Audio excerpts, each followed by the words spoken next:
After losing my parents in an accident and growing up in a foster care facility, I couldn't find any meaning in living or reason to try hard. Then one day, I received a letter from my mother, who was supposed to be dead. Moreover, it was sent to the house where I lived with my parents. This couldn't possibly be happening. But maybe. After days of agonizing, I decided to head to the address on the letter. However, standing in front of my childhood home, I suddenly became terrified. So, I decided to peek into the backyard. Gently peering in, I saw a middle-aged couple living there. I strained my eyes to observe further. I thought if they were complete strangers, I would sneak away. But the next moment, I doubted my own eyes. Wait! Dad, Mom! I was stunned by this unexpected turn of events. My name is Karen. I was placed in a child welfare facility when I was 10 and left 2 years ago. Currently, I'm living alone in a cheap apartment in the city, juggling multiple part-time jobs. My parents died in a car accident when I was 10. During the summer break, we were involved in a pileup on the highway. I was also in the car, but miraculously survived because I was sitting in the back seat. However, my parents, who were in the front, lost their lives upon colliding with a truck ahead due to the impact of the pileup. That day was my birthday celebration, and we were returning from a leisure pool I had always wanted to visit. Suddenly, as I was dozing off, I felt a shock as if a cannon had been fired, and the next moment, I couldn't move. With no sense of time, I desperately called out to my father and mother. But I received no response from them and lost consciousness, waking up later in a hospital bed. As soon as the nurses realized I was awake, they started bustling about, and soon, police officers and doctors began to enter the room. All the while, I wondered when my parents would come. I asked the nurses several times, "Where are Dad and Mom?" But only got vague answers that made no sense to me. As a 10-year-old, I thought they must be hospitalized elsewhere. However, a few days later, I learned what those vague answers meant. A woman who said she was my mother's sister came and told me that my parents' injuries were fatal, and there was no hope for their survival. Moreover, she said she had her own family and couldn't take care of me. I couldn't grasp the situation at all. My mother's sister explained things to me in simple terms, making it clear that once I was discharged, I would be going to a foster care facility.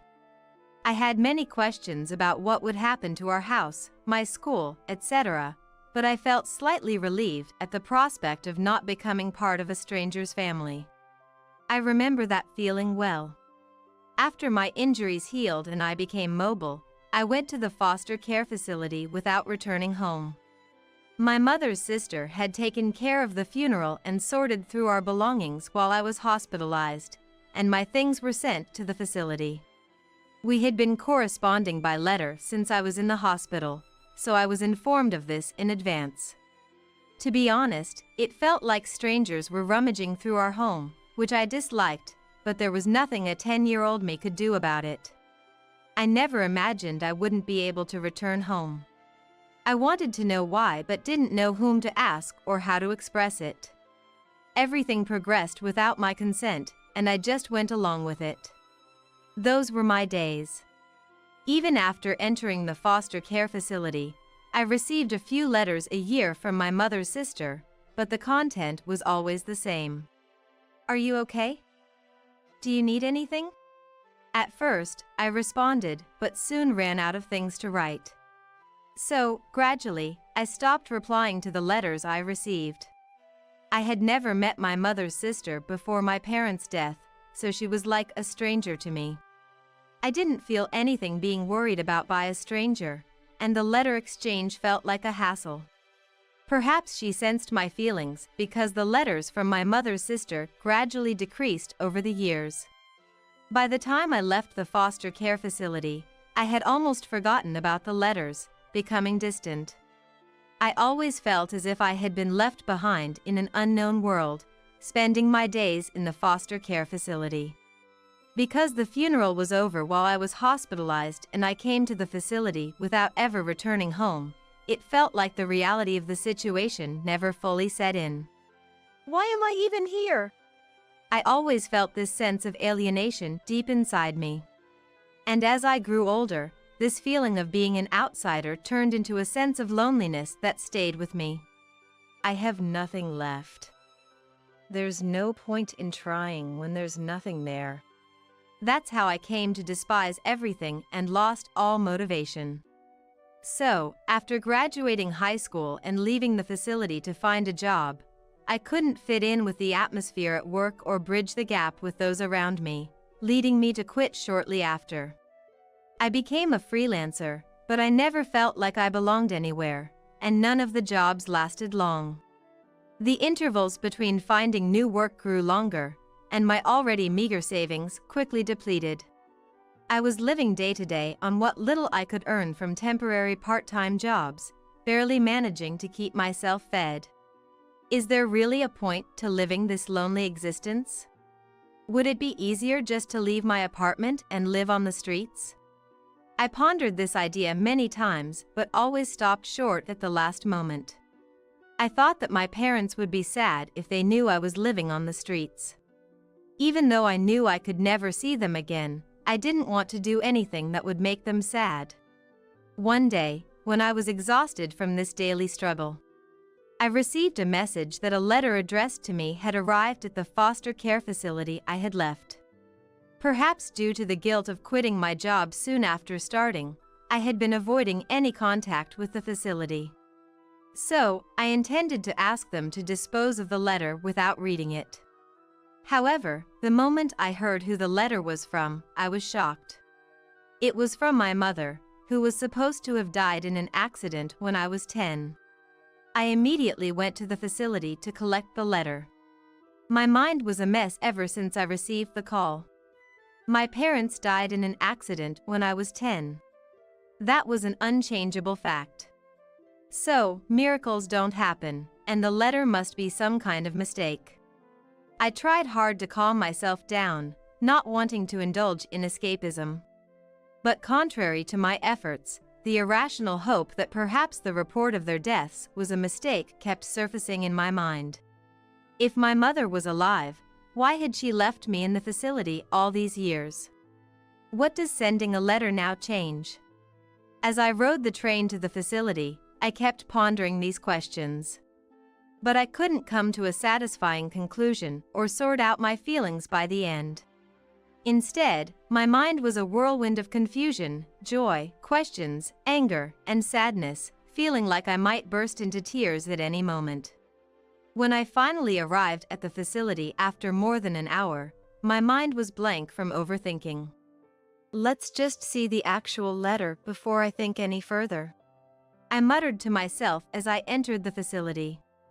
After receiving the letter in the office, I stared intently at the writing on the envelope. It was unmistakably my deceased mother's handwriting, and the sender was indeed my mother. Hesitantly opening the envelope, I found 3 letters inside, each adorned with illustrations of a character I loved when I was 10. And at the beginning of the first letter, it read, "To Karen, now 20 years old." Just looking at my mother's soft, slightly quirky handwriting made my chest tight and my eyes well up with tears. The letters, overflowing with memories of my life up until I was 10 and imaginings of how I might grow and live in the next decade, felt exactly like my mother herself. I looked up at the ceiling several times to prevent my tears from wetting the letter. Yet, the tears that flowed were unstoppable, dampening parts of the letter. After reading the letters, I thanked the staff at the facility and quickly left. My mind was still too chaotic to engage in conversation with anyone. As I rode the train home, I read and reread the letter, feeling as if I might grasp something by doing so. And as a result, I concluded that this letter was written before the accident. My mother must have written this letter as a commemoration of my turning 10 and filled it with hopes and thoughts for my future 10 years later. The question was, who sent it? The first person that came to mind was my mother's sister. But it's been years since we became estranged, and I can't see why someone would go to the trouble of sending a letter in my mother's name. Plus, the return address was the house where I lived when I was 10. If my mother's sister was the sender, she would have used her own name and address. Since we've grown so distant that I've almost forgotten about her, I doubt she even remembers me. I wondered who else it could be, but no one came to mind. The resemblance of my mother in the letter filled me with happiness and confusion. What's the right way to feel? What am I supposed to do after reading this? No matter how much I thought, I couldn't find an answer. Exhausted from thinking, I decided to put the letter away in a drawer and return to my everyday life as if nothing had happened. However, as days passed, the existence of the letter nagged at me incessantly. I even considered throwing it away, but seeing my mother's handwriting on the envelope, I couldn't bring myself to do it. Then, I thought about going to meet the sender of the letter. After all, I have nothing left to lose. And maybe, just maybe, I could ask the sender for help with my life. Unconsciously, I might have been expecting something from the letter's sender that could change my current life. On the train to the nostalgic address, I gazed absently at the streets, so different from my memories. Where there used to be rice fields and forests, now stood a large shopping center and numerous houses. The station I alighted at had a completed bus rotary and even a stylish cafe. Walking towards the address in the letter, I wondered if this too was a world unknown to me. However, a few minutes later, as I turned a corner, the scene that unfolded before me took my breath away. It was the residential area from my memories, almost unchanged from 10 years ago. That view instantly transported me back to the world of 10 years prior. This was undoubtedly the street I used to live on. Our family's house was just ahead. Before I knew it, I was running towards the house. Filled with a strange sense of reassurance, like a school kid returning home or a long-lost child finally finding their way back. At the end of my frantic run, I found my beloved home, just as I remembered it. Indeed, the letter had been sent from my house. But standing in front of the house, I couldn't muster the courage to press the doorbell. The fear of the unknown outweighed my desire to uncover the truth, freezing me in place. After pondering what to do, I decided to take a look around the backyard first. Peeking into the yard, feeling somewhat uneasy about my burglar-like actions, I saw a middle-aged couple preparing for sunbathing on the balcony. The man seemed to be in a wheelchair. I continued to observe them to see if they were people I knew. While their calm voices barely reached me, their faces turned in my direction for a moment. The moment I saw their faces, I involuntarily exclaimed, Wait! Dad, Mom! You're kidding, right? As I stood there in shock, the man in the wheelchair noticed me. Karen? He murmured my name and suddenly started crying out loud. Meanwhile, I was so overwhelmed by the turn of events that I was paralyzed. Then, sensing something was wrong, a woman rushed out from the house onto the balcony. She ran straight to the man in the wheelchair and spoke to him. Through his tears, he pointed at me and said something to the woman. She looked at me intently, then smiled and said, You're Karen, right? There's something I'd like to talk about. Would you come inside? Inviting me into the house. Though I was still confused, I had many questions of my own. I nodded silently and was led to the living room. The woman introduced herself as Jane. And the man in the wheelchair was indeed my father, Mike. They were married and now lived in this house alone. According to Jane, my father was critically injured and comatose after the accident, hovering between life and death. I was supposed to have been informed of this as a 10-year-old, but I had no memory of it. When I told Jane this, she asked, How were you told? That his condition was hopeless. I relayed what my mother's sister had told me. But upon reflection, I realized I had only heard of my mother's death. If so, why was my father considered dead?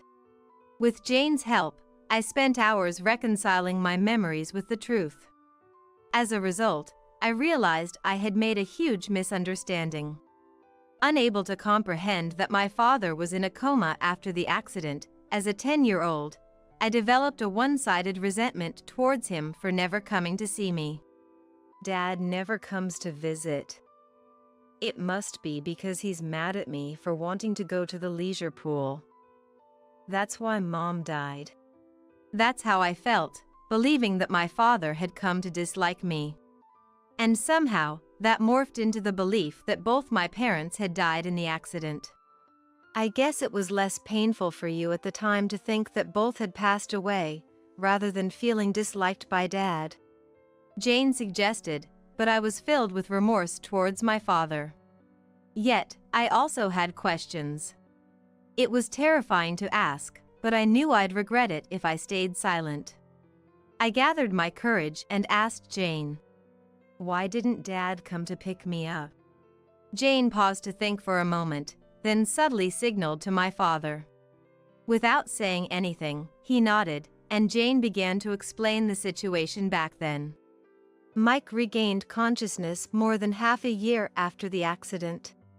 Half a year.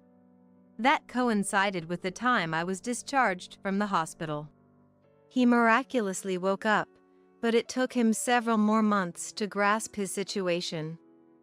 Imagine waking up feeling like you've just slept through the night, only to find out half a year has passed. It's understandable. Furthermore, my father was left with numerous disabilities in his memory, speech, and body due to the aftereffects of the accident. Doctors had told him that returning to his previous life was impossible.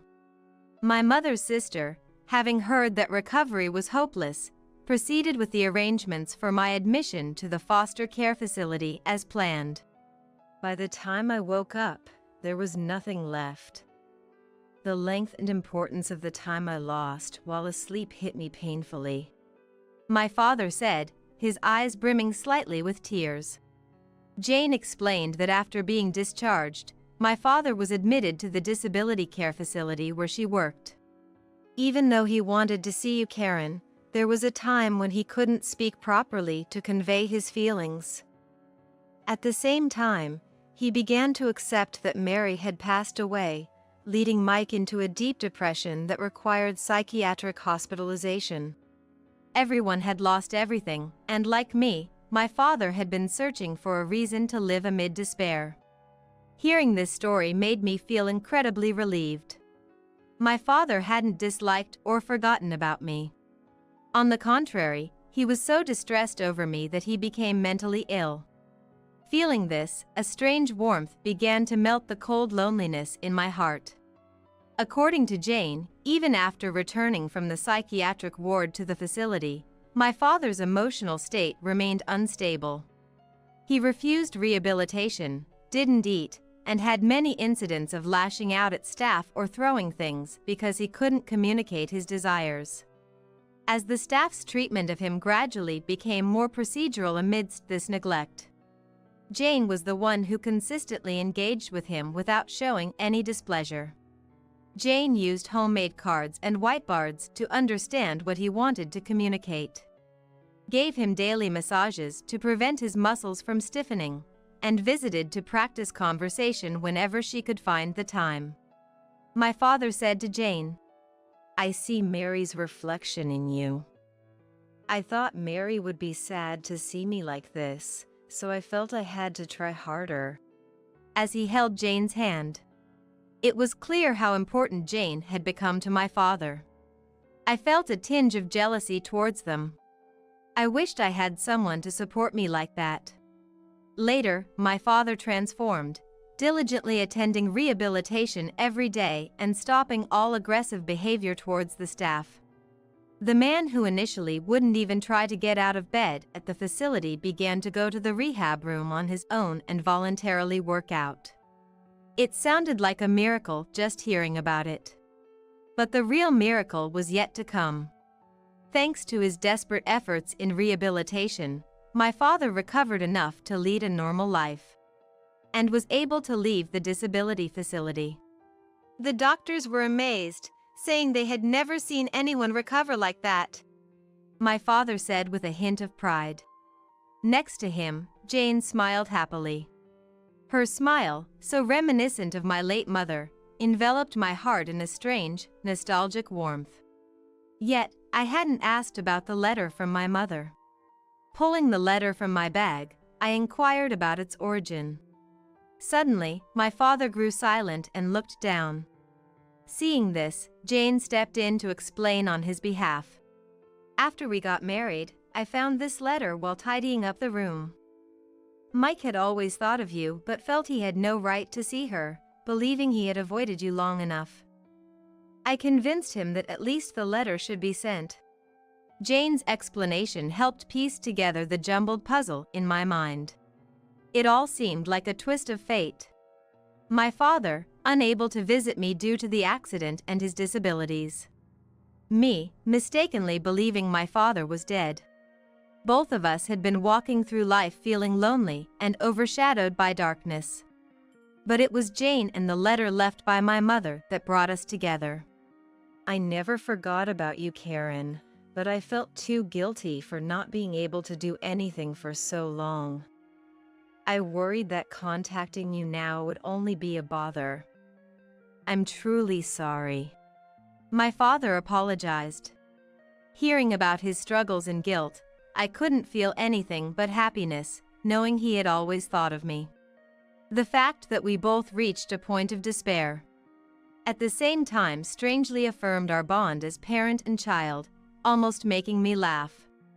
Sharing this with Jane and my father, they both cried and laughed. It was the first time I saw such warm tears. Glancing outside, I noticed the sunset on the balcony. Announcing it was time for me to leave, I stood up. My father urgently asked me to wait. Please wait. Now that we've finally met, I don't want to leave you alone again. I might not have the right to say this now, but I want us to be a family again.